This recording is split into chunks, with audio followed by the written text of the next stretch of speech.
Hey everybody, I'm Carolyn Elliott. And this is Laila Bernard. And this is the Sleepover Podcast. And Laila and I are hanging out in the back of our favorite tea shop here in Pittsburgh. Amongst the busy office of the owner of the tea shop. Yeah. Trying to keep it down for the other clients. Mm-hmm. We're just enjoying a little glass of kava. Mm-hmm. Cheers, Carolyn. All day. All day. Hard opening. These are the drugs of the new millennium. Kava and turmeric latte. Mm-hmm. Rape. Here we are, partying hard on life, Carolyn, right? I wanted to say thank you so much to people who had reached out to me in my DMs saying thank you for last time's transmission. I was very touched by that. Thank you so much. It really meant so much to me to hear from everyone and to know that in our deep, eternal loneliness, we are managing to soothe ourselves and reach ourselves and be seen. It feels so good, you know? Indeed. So, Laila, you had an experience in the float tank the other day. Oh, yeah. I really wanted to share this. I shared this with my sisters, and I shared it with Carolyn, and I really wanted to share it with everybody because you were so sweet and told me that you enjoyed the story. So I'll tell you another story. Yeah, and I felt like it was a crystallizing experience of what I'd been going through in the last episode. So I'm really happy to just take you guys along on the journey. So I went to this float tank, and I love that experience. It's really like being dead as much as you can be dead ever, I believe. And you can really take yourself to a timeless place. And, my mind was real quiet and we're just floating in the emptiness of space. And then this like adorable little thought just came like toddling across my mind. It was like, so what was our phone number back at the house where I grew up?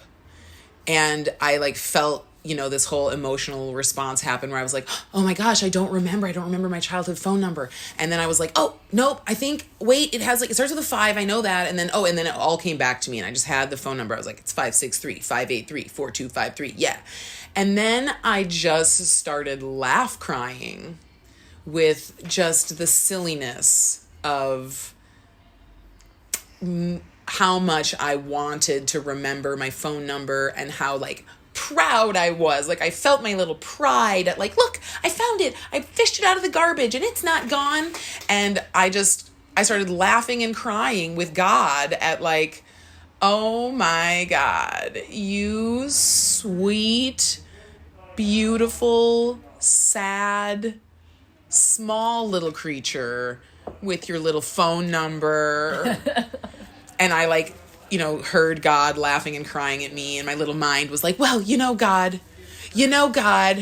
it's all I have. And it's not just the phone number, God. It's my family who could be reached at that phone number. And it's everything that ever happened and all my friends that ever called me. And it's not just a stupid number, God. It's the whole thing of my childhood.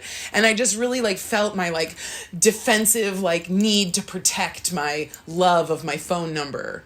And I felt God be like, I know. I was there. I loved it. I loved what we went through. I loved it. I'm not making fun of you. Thank you for doing it. And I really felt how this is what we do for ourselves. And this is what God is doing with us and through us and in being us.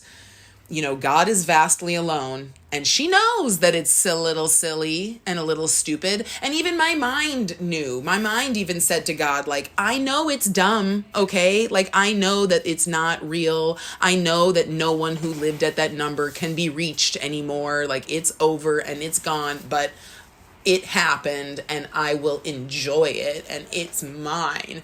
And I can feel how that is also how God feels about it. We are all just being God, calling each other on the phone so that we can have someone to talk to and so that we can be with. And the more we can remember the deep loneliness that exists in each of us with tenderness and not fear, and be present to the fact that that's what everyone else's inner experience truly feels like, both the bliss and the terror, of the bliss of oneness and the terror of aloneness is essentially at the core of everyone's experience. And we're just here to like hug ourselves with our beautiful reflections of our beautiful friends. It's so beautiful, Layla. It's like gross. Like we're just here to like love each other, Carolyn. Like we're and to like make ourselves beautiful so that we can share like the best of what we have with each other, you know, to like really just make ourselves into the thing that we love most, because that will be what we all love most, because we're all the same. Crazy. It's crazy to contemplate the happiness that comes from emptiness, Carolyn.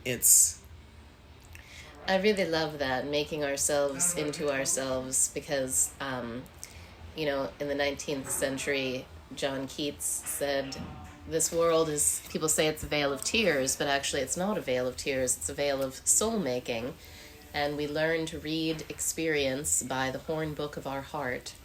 Oh, yes. And in doing so, we come to make ourselves, to incarnate the souls that we are.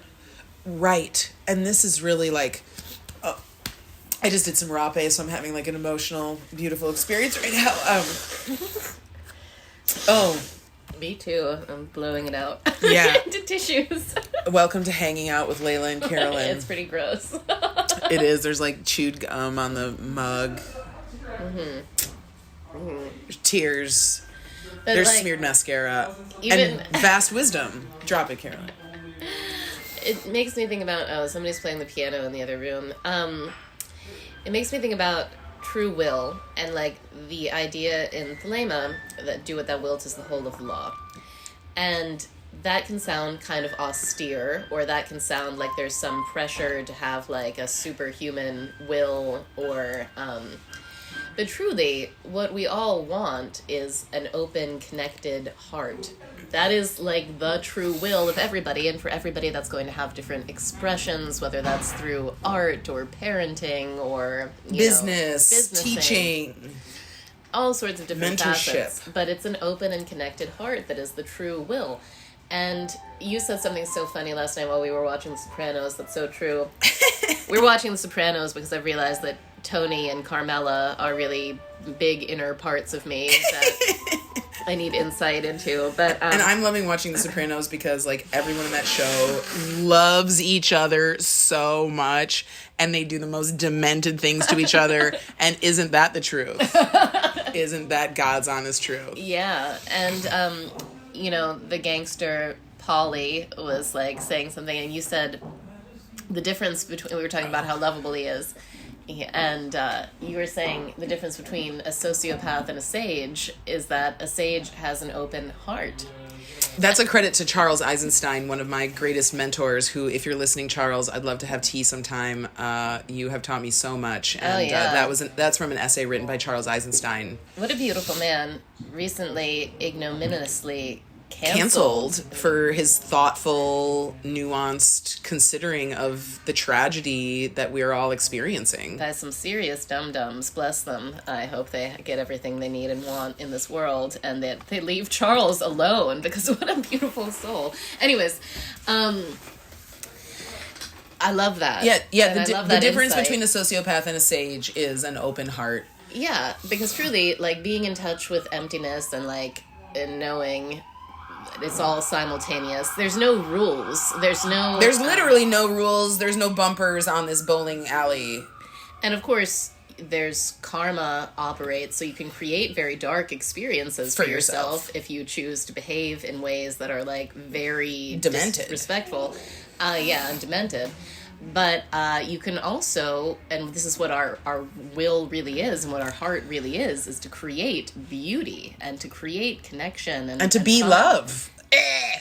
Yeah. Every time my mom said stuff like that to me growing up, I was like, "Shut up, Mom! Gross, gross." But it's true. It's the actual truth, and so that quote from Charles Eisenstein makes a lot of sense to me because.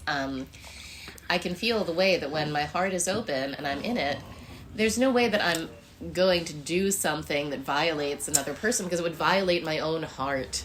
Right. And, like, why would I do that to myself? Like, what I want is that joy. Right. And this loveliness. and, like, this is the thing about sovereignty, is that, like, sovereignty becomes a problem if you believe that you singularly possess sovereignty and others exist to be subservient to your sovereign self, that there's some, you know, specialness about your sovereignty. But if you really take sovereignty on and understand that it is a quality of every being, exactly how could you ever decide malicious intent? And I think it's becoming clearer and clearer, at least in the coaching and spiritual world, which is really fun to see, that the way that we've created so much heinous suffering over the past centuries has all been very tied to humans having this kind of challenge in our evolution, this difficulty in our makeup, which is that the thinking, conscious mind, the ego, came online about 2,000 years ago in a good portion of humanity. And since then, we've been hypnotizing ourselves with our mind ideals of, like, how the perfect person should be and the perfect world should be, and right, the perfect king, the perfect wife, the perfect everything, the perfect house, the perfect life. Yeah, and all of these, like, rather strict, narrow things, and people have been like platonic ideals. Yeah, and we've been hurting ourselves very neurotically, especially in Western modern civilization with that. And of course... Oh, man, can I just share that, like, before I, you know, got on the slip and slide of existential kink and landed in the... landed in the clear pool of my own divine consciousness, the overwhelming feeling that I had, like, if I had to describe it like a dream image, would be that I saw myself like a working dog in a cage licking my own skin off. Like, very neurotic, very trapped. And that is... self-harmingly neurotic and trapped. And that is what the mind does when it is divorced from the heart. And that is what we have effectively done throughout the world with our culture. And the great hope to me is that heart-centeredness is actually pretty infectious. And it doesn't have to look like monks wearing robes and never killing a fly. No. It can also... It's erotic. It's, like, full of passion. It's full of desire. It's full of warmth and connection. Absolutely. And it can look like David Bowie, and it can look like... Orville Peck. Oh, God, Orville Peck. Oh, God. It can look like Orville Peck. It can look like... Orville Peck is like the face of the mystery. Maybe Orville will hear this and come be our gay boyfriend. Maybe. We are a bunch of gay guys, so we would love to hang. But it can look, you know, so many different ways, and especially when that love, that open-hearted, unpossessive love unites with, like, erotic playfulness, it's such a beautiful thing to see. And it's so funny because, like, no, you do not have to be a monk living in a monastery, like, only shopping at your local co-op and, like, recycling all your plastic. Like, you do not have to live that life in order to be good. Like, you are good. But weirdly, when you become very open to all of the love that is available to you, debauchery becomes less of an attraction because, like, you're already so full. Your, like, clit is throbbing at, like, the slightest of text messages. And, like, do you need an orgy? Like, it would be fun to, like, for magical purposes and, like, in the right space and time, set and setting, intention. But, like, the desperation, the, like, hunger. The numbness. The emptiness, the, like, growling, gnawing emptiness is replaced by the, like, full emptiness of, like, God, it's all just, like, really so good. Yeah, and that's what's so beautiful also that I feel is, you know, with the neurotic pressure to become good or to become anything, better. To become anything at all. To become literally anything. Like, that so robs us of enjoying our own inherent inborn goodness, wholesomeness in our nature, the wholeness of who we are. And So I think it's just really fun to think about that actually there is a lot of hope for this world, because there's a lot of people through things like somatic therapy, somatic experiencing, 5 rhythms dance, yoga. There's all sorts of people getting way more into their bodies in various ways and starting to recognize the mind just makes up lies. It just fucking lies. It just lies to you. And when you... it just throws shit against a wall to see what will stick. And, we let a lot of stuff stick on our wall. It's a fiction generating machine. It's the story machine. Right. And when you have it working in partnership with your heart, it can be very beautiful stories that are generated. Inspirations, channelings, just divine... yeah, you just know what you're going to say, and you just know what you're going to do next. And the thing that's coming to you is already apparent. And I think the interesting thing about having some, torturing oneself with the idea that there's some other way that I should be, and I'm not that way, and I suck, part of what that has the effect of doing is robbing us of the actual surrender that a real open heart requires. Because you might be listening to this, you might think, oh yeah, my heart's pretty open.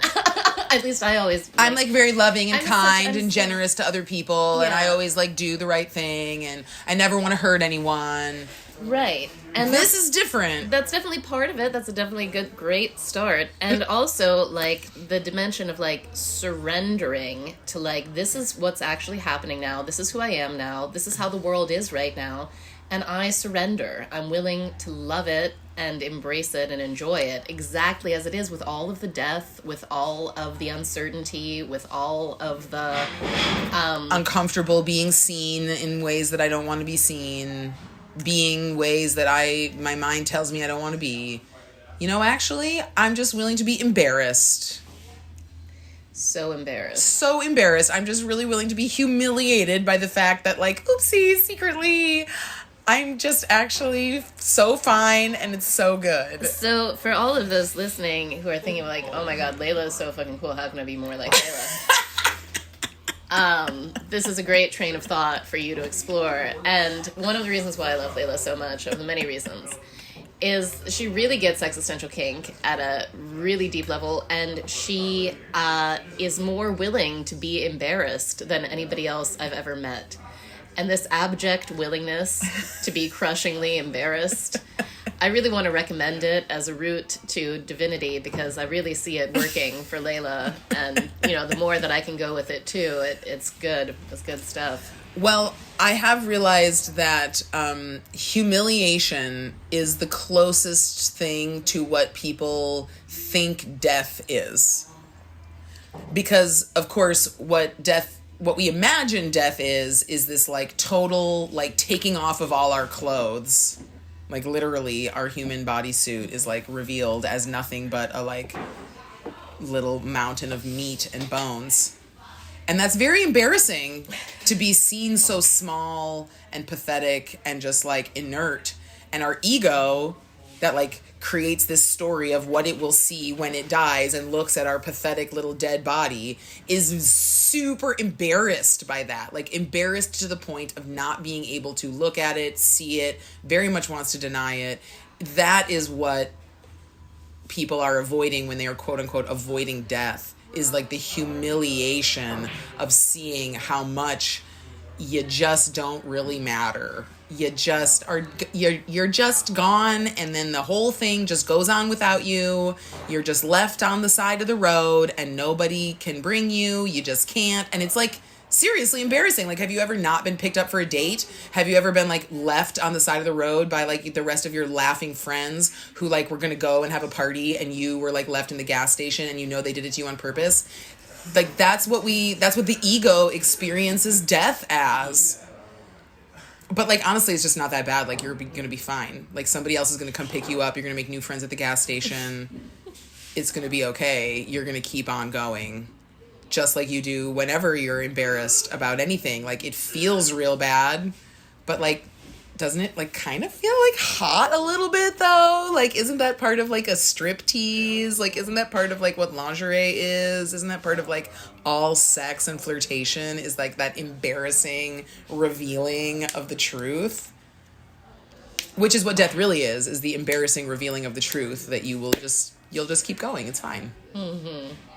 Anyway, so highly recommend, as Carolyn said, just to give you a little depth on that praxis.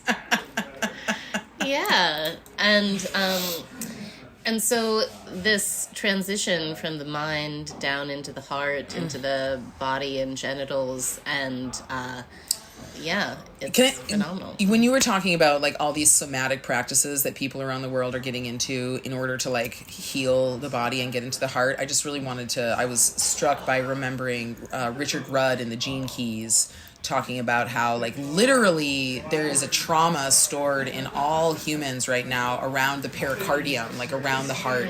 And that's what we're doing right now, is clearing this like tension and stuckness that actually physically lives in the body around the heart, around the electric field of the heart, is like constricting. And it's like to open one's heart is not just a metaphor for like being loving and sweet. It's like actually physically, as above, so below, as within, so without. Like it is actually like physically working the body to create more openness in that space and get out of that. Like I know that so many people listening to this, because I know I experienced it for so fucking long, experience this like tight, constricted, like pressure, clutching, like, you know, either in the solar plexus or in the rib cage or like the collarbones, and just like even just tapping like as much as possible. Yeah, tapping is great. Anything.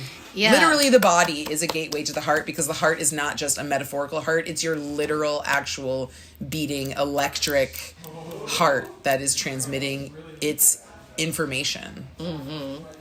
I feel like part of that tension is that we've been societally conditioned to think that we should have way more control than we actually do. And of course, that gets people hooked into all of the news stuff and like being obsessed with that. And I just think about it, I think it's so funny. Like, you can really just stop watching and listening to the news. You honestly can. If something really important happens, somebody will tell you. Your mom will tell you there was a terrorist attack. Oh, okay. You'll find out the old-fashioned way through the grapevine eventually. You'll get the news.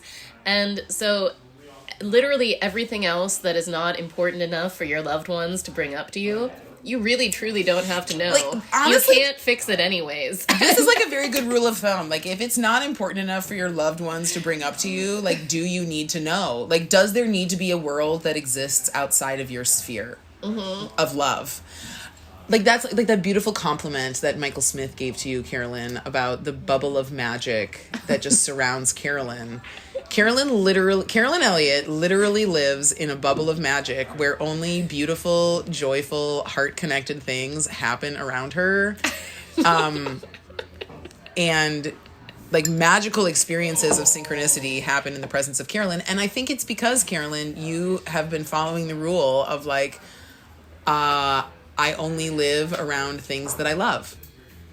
I surround myself with what pleases me and delights me and makes me feel great. And if it doesn't, I don't need to destroy it. I simply need to walk away and not be part of it. Oh, thank you, my dear. And that's so funny, because what you just said actually reminded me of like a little bit of wisdom that Michael Smith shared with me. It was right at the tip of my head, the tip of my tongue, which is that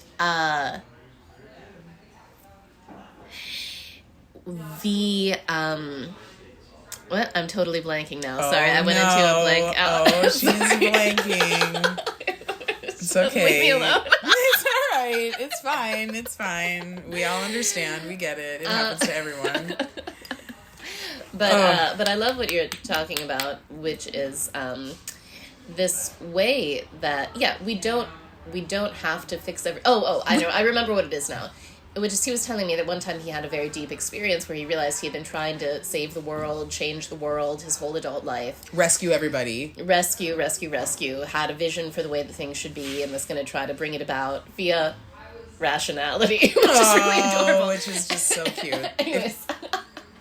And he had this realization that, you know, what he actually needed to do was embody the truths that he understood so that his embodied presence could show other people how to do it. Dial in there, because there really isn't anything other to do than that kind of limbic communication of the truth. Yeah. Because all of the words and all of the stories and all of the plans, where have they gotten us? Like, right. Where?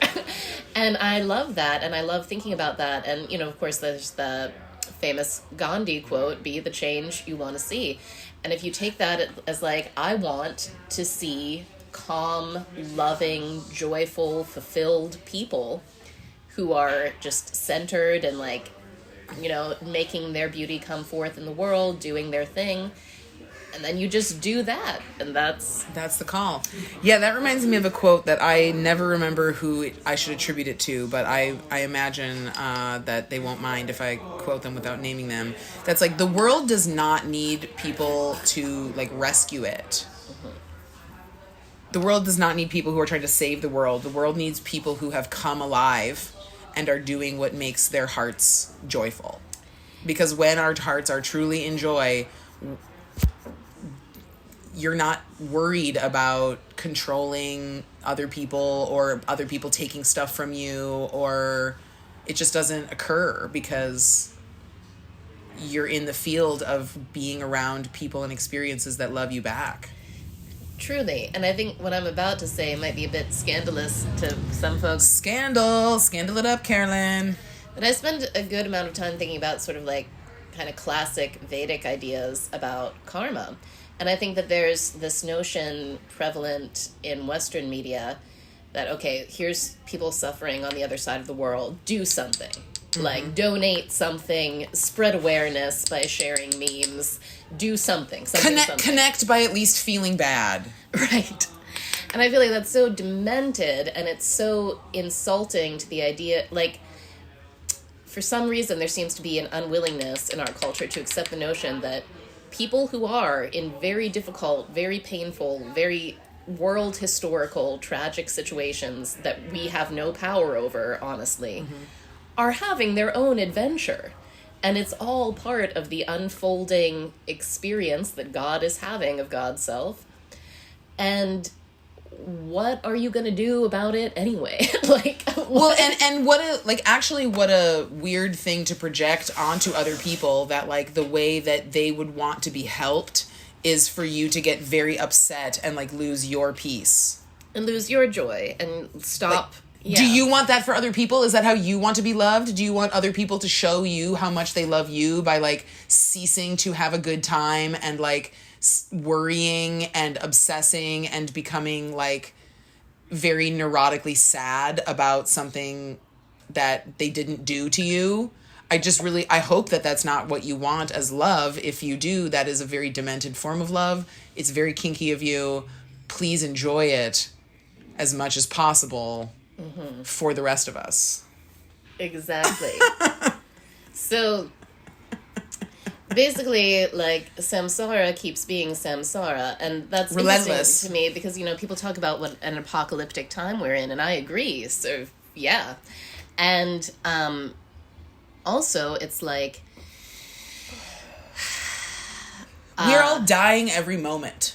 And the death that happens every moment is happening at every level. Now, that's not to say that something uniquely death-like may or may not be happening on Earth right now. But I love the Walt Whitman quote, like, there has never been more death, more beginning or ending than there is right now. And do you suppose it lucky to be born? I tell you, it is just as lucky to die. Exactly. Yeah. Fucking Walt. I'm so glad I wrote that when I was Walt Whitman all those years ago so I could read it and talk about it with my friend Rilke here in this coffee shop. Yeah, it's just like there's the same amount of suffering in the universe as there has always been. And the only thing to do is to really open and feel it, and feel the grief, and feel the exuberance, and feel the love. Energy can neither be created nor destroyed. We're just passing the energies around, moving them around, and we can choose to have a great time of it and just love. I mean, I feel like I've heard this attributed to Rumi. I have never found an actual text of this.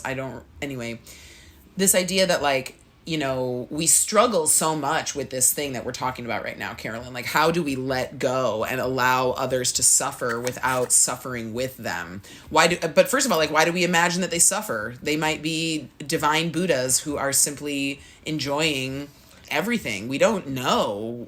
So we're only ever projecting our own suffering onto others.